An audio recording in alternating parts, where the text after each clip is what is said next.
When it comes to balancing late game carries in MOBAs, the most common thing you'll see is a very weak early game. This is where Infernus is different. In this video, we're going to be talking about the strongest power spike in Deadlock, and specifically why Infernus breaks that dichotomy when it comes to carry heroes. My name is Drongo, this is your Deadlock, let's get to it. After the recent Flame Dash buffs to Infernus, I decided to leave 7 and give Infernus a try.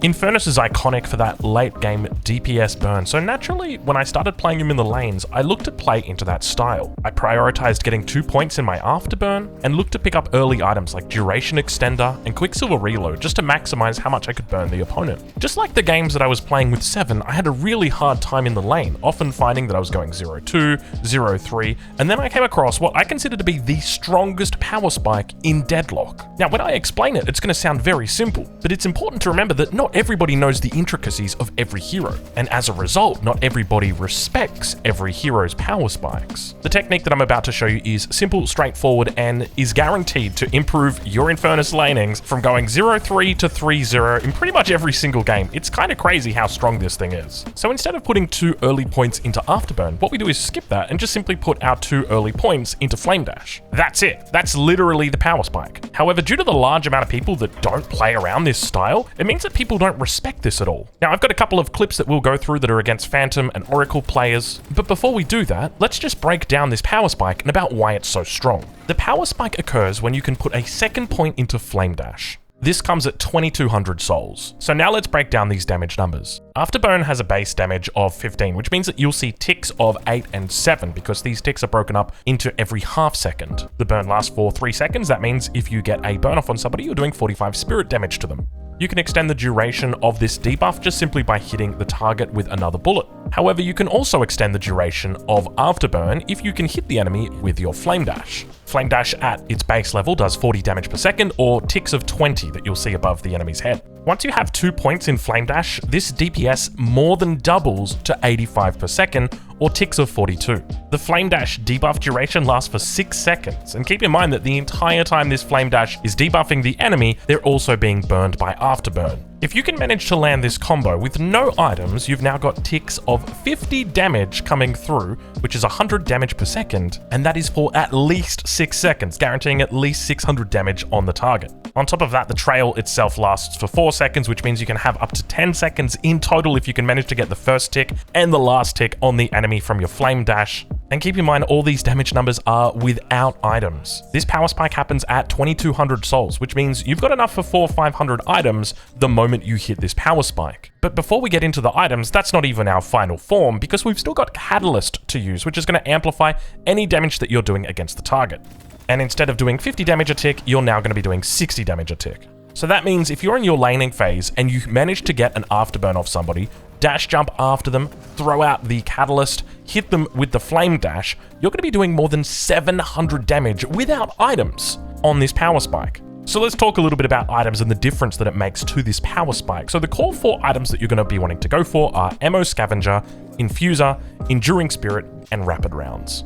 These 4 items will leave you with 32 spirit when you go for this combo, and when you pop Infuser, that will go up to 48 spirit. That means instead of doing 700 damage with your power spike, you're now doing more than 1300 damage with your power spike. And keep in mind, this is just with the bare minimum. This is if you just manage to hit the afterburn on them. This is if you only manage to hit them with a single tick of your Flame Dash.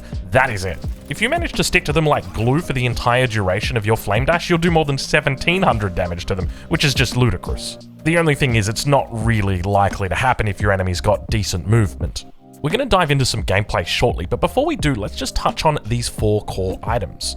The first item you'll want to pick up in your lane is Ammo Scavenger. The primary reason that we're picking up Ammo Scav as our first item is because it offers you 24 spirit from a 500 soul item. This is an incredibly valuable item, but unfortunately it's also an unforgiving item. If you die, you lose your souls, which is part of the reason why we're going to be talking about defensive play early on in the lane.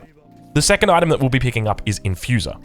This item offers a huge amount of lifesteal, but on top of that, it also gives a huge temporary boost to your spirit, a bonus of 16. These 2 items together will give you a maximum of 44 spirit. Because of the high scaling that Infernus has on his Flame Dash and his Afterburn, this translates to a huge DPS increase for him, so it's imperative we pick these items up as soon as possible. The third item that you'll be picking up is Rapid Rounds. The primary purpose of picking up Rapid Rounds is simply to get your Afterburn on targets slightly faster and to just get out bullets faster so that in situations where you may not have got your Afterburn off on targets, that you would now get that off instead because you fired more bullets, and so now it's off, and then subsequently you can now take that trade, whereas before, if you didn't have Rapid Rounds, you wouldn't have been able to take that trade because the Afterburn never would have hit. And the fourth item is Enduring Spirit. This is just a great general all-round item that's going to provide you a little bit of extra spirit power, a little bit of extra lifesteal, and of course a little bit of extra health, which helps out with those trades. Now, the final item that I will mention here, which I didn't talk about before, is Healing Right. You can sub this out for Enduring Spirit at this 2k mark. And this is mainly just if you take a bad trade early on, or if you're in lane against a Geist or a Yamato and they're quite competent, or maybe you misplayed, then picking up Healing Right early is great because it allows you to stay in the lane and it still gives you that threat. So the sooner you pick it up, the better. So don't avoid picking it up. You know, if you're sitting on a lane at 100 health out of 600, just pick it up. Go do some boxes, come back to the lane after 30 seconds, 40 seconds, and you'll be full health. And it's the gift that keeps on giving, you know, because you take a bad trade again, and you can just pop Healing Right again. But that's essentially it for the items. Now, I'm not going to be explaining all the items in this build, but if you would like to see a very, very similar build, which my build is based off, then check out Noisy. I'm going to leave a link in the description to where you can check out his content, specifically his Infernus video, which he just posted, I think, in the last 48 hours. He's an Eternus level player, very competent. I've tried my best to improve it, but I've only found very, very small deviations, and I don't think it's really worth looking at. So I'd encourage you, just go check out his build. I'll leave a link in the description.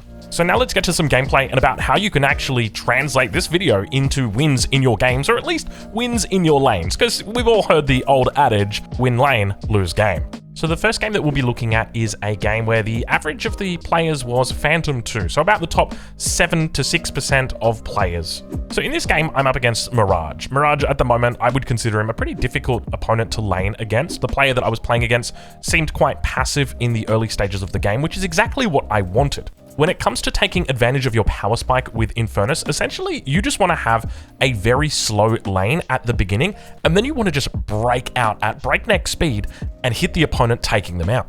Of course you can trade with the opponent, but anytime you take a trade with the opponent, there's a risk that you take a bad trade. So for the first 2,000 souls, my focus is purely on last hits, denying, and just staying out of my opponent's line of sight. I look to stack up my ammo scavenger, making sure that I hit every soul as soon as I can, and try to build a lead just through denying enemy souls and securing my own. Now, while technically this power spike does happen at 2200 souls, there can be opportunities in the lane to get an earlier attack on the enemy. If you've picked up at the very least Infuser, if they get out of position and you can manage to get a burn off on them, you can just simply kill them at level 1. So it's something that you should always be on the lookout for if the enemy does get out of position, but it's not something that you should technically be gunning for, if that makes sense.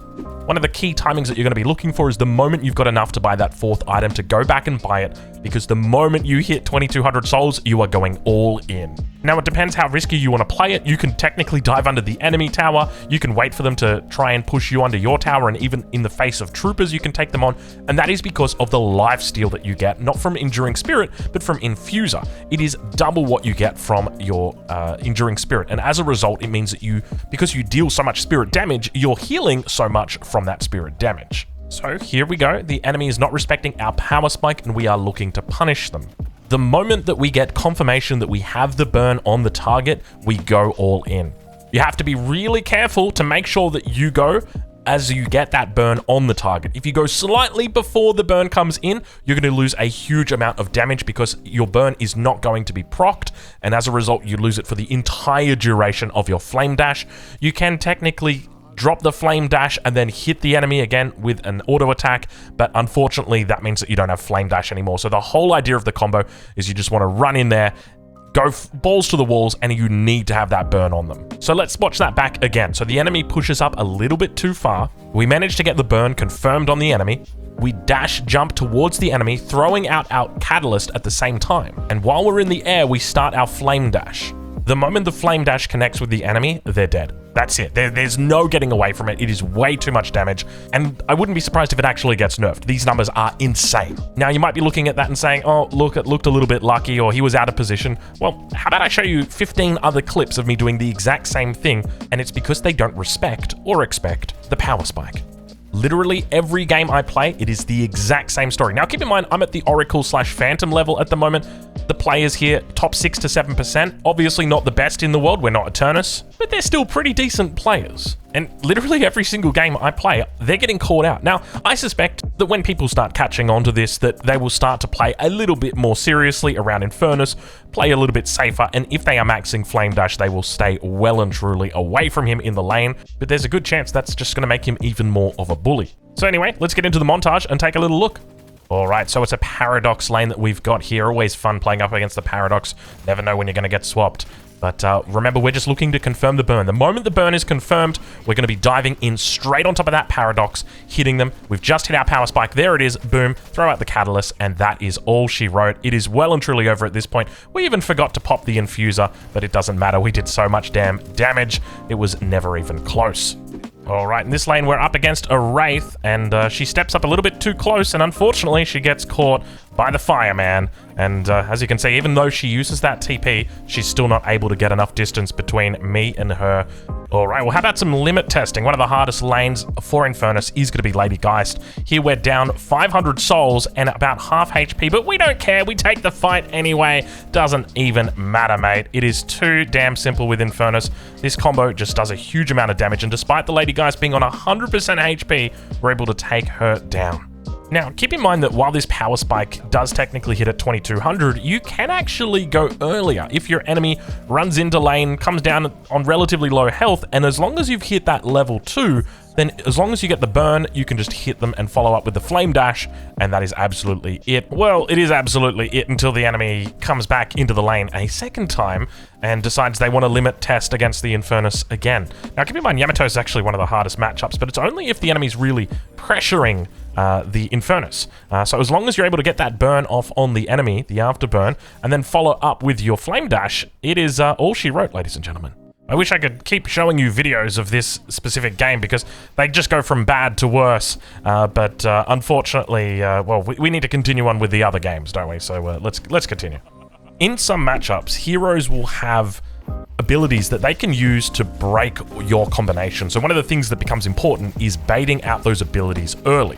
So against Seven, as an example, he has his stun that will break through your Flame Dash. So once that stun is down, you can look to try and combo him after that has happened. And when you do that, it doesn't really give him much of a response. And as you can see in this video, we have a nice little tussle here, but in the end, the Seven does go down. We made a couple of mistakes, like we didn't reload during the Flame Dash. This is obviously a very early kill here. We've picked up the early Infuser, but this is prior to the power spike, and of course it only gets worse from here for our Seven. Well, folks, that is it for today's video. If you think I missed anything, let me know down in the comments. If you've enjoyed the video, please leave a like, and of course, if you're looking forward to more Deadlock content, hit that subscribe button. I've been Drongo. This is your Deadlock. Thank you for watching.